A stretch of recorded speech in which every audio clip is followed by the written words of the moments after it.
warahmatullahi wabarakatuh. Jumpa lagi guys di channel saya. Semoga teman-teman dalam keadaan sehat walafiat, semoga dalam lindungan Allah, dan semoga selalu dilimpahkan rezeki halal berkah, amin ya Allah ya rabbal alamin.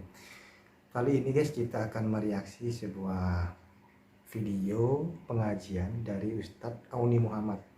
Ini video pertama beliau yang saya reaksi. Dan ini adalah sebuah video yang menjelaskan tentang message atau pesan-pesan tersembunyi di film-film, seperti di film-film Hollywood itu. Jadi kalau saya ini sangat penting, apalagi bagi teman-teman yang suka nonton film ya, yang hobinya nonton film-film begitu. Kalau saya pribadi jarang sekali nonton film. Oke guys, kita langsung saja ke videonya. Jadi tajuk kita ialah The Da Vinci Code. Dan semua orang kenal dalam sejarah siapa itu Leonardo da Vinci. Leonardo da Vinci ini adalah salah seorang. Leonardo da Vinci ini guys, kalau nggak salah itu dia ahli seni, pelukis. Dan dia itu adalah pelukis terkenal, sehingga yang lain itu kayaknya dia itu jadi panutan bagi ahli-ahli seni yang lain di zamannya. Oke, lanjut. Orang ahli karya seni yang berbangsa Itali yang cukup terkenal, yang mana selepas zaman beliau lahirlah tokoh-tokoh karya seni yang hampir sama kebolehan dan keistimewaan sama seperti beliau. Kalau kita nak rujuk, kita boleh tengok filem Ninja Turtle. Film Pernah Ninja, tengok Ninja Turtle? Nama-nama keempat Ninja Turtle tu biasa merujuk kepada karyawan-karyawan seni daripada Itali kan. Yang ada huruf L tu Leonardo da Vinci lah, Leonardo. Yang ada huruf D tu Donatello. Yang ada huruf R tu Raphael. Yang ada huruf M tu Michelangelo. Semua tu nama-nama film, nama-nama kalau saya ahli-ahli pribadi ataupun guys, karyawan belum seni belum yang nonton. diadaptasi melalui animasi ataupun kartun. Apa tadi? Film Ninja kartun. Turtle. Sekarang ni dah difilmkan kan, yang terbaru Ninja Turtle, boleh tengok kisah dia. Jadi berbalik kepada Da Vinci Code, sebenarnya kita perlu kembali kepada satu industri, iaitu industri media yang kita katakan perfilman ataupun hiburan. Yang paling terkemuka dan paling unggul serta ulung di dunia tak lain tak bukan ialah bumi Hollywood. Kita semua kenal Hollywood. Begitulah juga dengan Bollywood. Bollywood pun kita terkenal. Satu lagi yang jarang disebut ialah Kollywood. Pernah dengar tak Kollywood? Nah, Hollywood belum merujuk ya. kepada siapa? Kalau Hollywood dia merujuk kepada Amerika. Kalau Bollywood dia merujuk kepada industri perfilman Hindustan di India. Kalau Kollywood pun sama, cuma dia lebih mendominasi ke arah filem Tamil. Macam Rajinikanth tu dia bukan Bollywood. Rajinikanth tu dia Kollywood. Tetapi yang pasti kalau saya sebut plywood, semua orang kenal plywood lah dah. Itu saja semua orang kenal. Baik, apa maksud Hollywood? Hollywood ni sebenarnya ialah kayu suci. Sebenarnya kayu suci Hollywood ni dahulu dimiliki oleh salah seorang ahli penyihir terkenal. Jadi dengan Hollywood ini artinya kayu suci guys. Kayu suci. Ini saya pribadi ini baru tahu kayu suci. Jadi entahlah apa, nanti kita lihat saja penjelasannya Ustadz ya. Oke, lanjut. kayu tersebut dia dapat menggunakan sihirnya dan memanipulasikan fikiran-fikiran minda-minda manusia agar mengikut setiap kata-kata dan arahan dia. Jadi hari ini adaptasi daripada kiasan kayu sihir tersebut digambarkan dalam bentuk industri media, sama ada hiburan ataupun nyanyian yang akan digunakan untuk diserap ke dalam fikiran-fikiran, untuk diserap ke dalam minda-minda anak muda di seluruh dunia, lebih-lebih lagi minda anak-anak muda Islam, agar dibuai agar mereka ini sentiasa terangsang ke arah perkara-perkara yang Islam sifatkan hari ini sebagai lara, sebagai benda-benda yang lalai, benda-benda yang menjauhkan kita daripada mengingati Allah, benda-benda yang menjauhkan kita daripada mengingati syariat, lebih jauh lagi menjauhkan kita daripada mendekati agama kita sendiri, iaitu Islam. Bila sebut Hollywood tadi, maksudnya jadi gini ya guys, sebenarnya saya itu salut sama mereka, orang-orang non Islam, Muslim. Mereka itu kalau mau menjatuhkan agama Islam ini guys, mereka itu tidak pernah putus asa. Kalau sama misalkan dilawan dengan perang, sampai beberapa peperangan itu terjadi kan dulu, tapi kan Islam ini nggak akan pernah kalah dengan peperangan kan begitu. Jadi mereka itu cari cara lain, dengan cara misalkan kayak di Turki, Khalifah Utsmani itu kan disusupin pengkhianat-pengkhianat yang akhirnya runtuh sendiri tanpa diperangi. Dan ini salah satunya ya, film Hollywood ini kayaknya misinya ya seperti itu diantaranya yang sudah disebutkan sama Ustadz tadi kan. Jadi memang mereka itu menyelipkan misi di Hollywood ini untuk intinya itu untuk melemahkan Islam guys. Jadi hati-hati ya guys ya. Lanjut. di dalamnya ada industri perfilman dan di dalamnya ada juga industri nyanyian. Yang inilah antara elemen-elemen yang cuba dibangkitkan oleh Hollywood sekarang menuju ke arah peristiwa akhir zaman.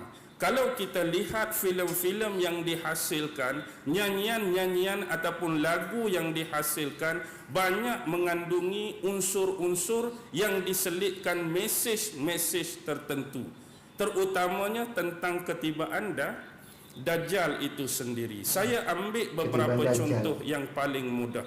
Kita tentu pernah lihat sebuah filem sequel yang cukup hebat, yang dianggap sebagai antara the box office untuk era dan abad ini, iaitu Lord of the Ring. Semua orang pernah tengok sequel pertama, sequel kedua, sequel ketiga. Yang jelas kalau kita nak kaji dari sudut sejarah filem, tak ada pun filem ni mengarah kepada sejarah tertentu. Sama ada sejarah sesebuah kerajaan tidak, sejarah sesebuah negara pun tidak, sejarah sesebuah agama pun tidak. Sebab bila kita menyebut dan menyentuh tentang sejarah, dia adalah benda lampau yang sudah pun berlaku dan berlalu. Tetapi corak fragmen yang digambarkan dalam filem Lord of the Ring adalah sesuatu yang bukan telah dan yang kita kata dah berlalu, tetapi yang akan datang. Gambaran-gambaran tersebut semua dapat kita sikapi dengan baik melalui akal dan mata hati kalau kita jernihkan jiwa dan perasaan kita meneliti setiap plot-plot cerita yang ada. Dia lebih memang banyak menjurus kepada peristiwa yang akan berlaku di penghujung akhir zaman. Kalau kita tengok gambaran dalam filem tersebut, seumpamanya markas yang dimiliki oleh Sauron yang kita namakan sebagai Mordor. Mordor ni lebih merujuk kepada apa? Pulau yang diduduki dan didiami oleh Dajjal itu sendiri. Dan di pulau ataupun kediaman Mordor ni ada satu menara. Menara ni mirip macam Burj di Dubai kan. Tapi ada satu mata. Yang ni dinamakan Sauron. Sauron itulah yang mengawal setiap aktiviti yang berlaku, sama ada dalam kumpulan dia sendiri, dan dia menerobos masuk cuba memanipulasi setiap pemikiran, setiap pegangan, setiap akidah, setiap kepercayaan, setiap keyakinan yang di luar daripada kota Mordor juga. Jadi inilah yang kita nampak tentang gambaran Dajjal. Dalam tu juga ada yang disebut sebagai Isengard. Isengard ni sebenarnya merujuk kepada tembok tembok Zulkarnain yang dia bina tu, tembok yang nak halang Ya'juj dan Ma'juj. Dalam Isengard tu ada tentera-tentera Witch King. Kalau kita tengok cari dalam filem tu, tentera Witch King itulah gambaran Ya'juj dan Ma'juj. Begitu juga ada seorang tua yang berpakaian serba putih, ada pedang, yang naik kuda tu nama Gandalf kan. Gandalf ni merujuk kepada Imam Mahdi, dan juga seorang lagi pemuda iaitu Aragorn. Aragorn tu merujuk kepada Nabi Isa alaihi salam. Jadi sambungan sebenarnya bagi filem Lord of the Ring tu, dia jadi kembali semula ke zaman silam. Bila kembali semula ke zaman silam, dia keluar Hobbit. The Hobbit tu, filem The Hobbit. Jadi dalam filem The Hobbit tu, dia ada watak Hobbit dengan watak Frodo. Frodo yang jadi pembawa cincin itulah Lord of the Ring tu. Tetapi kita perlu ingat benda yang diselitkan di sini. Inilah saya nak gambarkan hubungan yang kuat antara Samirah dengan Hollywood. Apa itu Samirah? Samirah merujuk kepada tempat tinggal ataupun tempat asal Musa bin Zafar. Siapa Musa bin Zafar? Bukan Nabi ya? Sezaman dengan Nabi Musa Musa bin Imran. Ada satu lagi Musa nama Musa bin Zafar. Yang inilah dikenal sebagai Samiri tu. Samiri yang buat patung tu, nama dia Musa bin Zafar. Kalau kita buka kitab tafsir, iaitu tafsir Ibnu Katsir, dia ada cerita tentang satu susuk tubuh personality yang nama Samiri itu, nama betul dia ialah Musa bin Zafar. Jadi dia dikenali sebagai Samiri, penisbahan atas nama tempat lahir dan asal dia negeri Samirah. Jadi bila kita lihat kepada Hobbit dan Frodo tu, siapa teman baik Frodo? Sekali dengan dia. Sam bukan? Nama Sam ni begitu sinonim dalam setiap filem. Sam. Baik. Sekarang kita tinggalkan The Hobbit, saya akan pi lagi kepada satu filem lain, iaitu I Am Believe. Pernah tengok filem ni? Tak pernah tengok I Am Believe ni lakonan siapa? Will Smith. Sayangnya kita nggak pernah tengok filmnya ni guys. I Am Believe. Dalam tu dia ada satu kisah yang manusia ni semua terkena satu jenis penyakit yang berbahaya. Satu penyakit yang kronik yang boleh membawa hilangnya nyawa, boleh membawa kematian. Tetapi nak cakap watak Will Smith ni dalam filem tu ialah Neville ni dia macam imun dengan penyakit. Marilah penyakit apa pun dia tak terkesan. Jadi dia imun. Dialah satu-satunya dianggap sebagai penyelamat. Yang dia inilah bekerja keras dalam filem tersebut, cari sumber-sumber perubatan, cari sumber-sumber ubat yang boleh tolong rawat orang-orang yang terkena penyakit kronik zaman tu. Tapi bila kita fikir, tengok gaya penyakit yang dipaparkan tu lebih mirip kepada H1N1.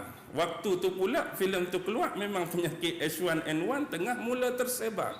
Jadi macam ada link dan sesuatu yang mereka sorok, hidden dan sembunyikan daripada kita. Jadi konteks paksi I Am Believe ni ialah anjing, teman setia kepada Neville, ataupun nama asal pelakon tu Will Smith ialah Sam. Anjing tu pun nama Sam. Sam masih lagi lekat dan sinonim. Begitu juga kalau kita tengok filem Transformer. Filem Transformer, hak lelaki tu, hak seolah menyelamat pun Sam juga.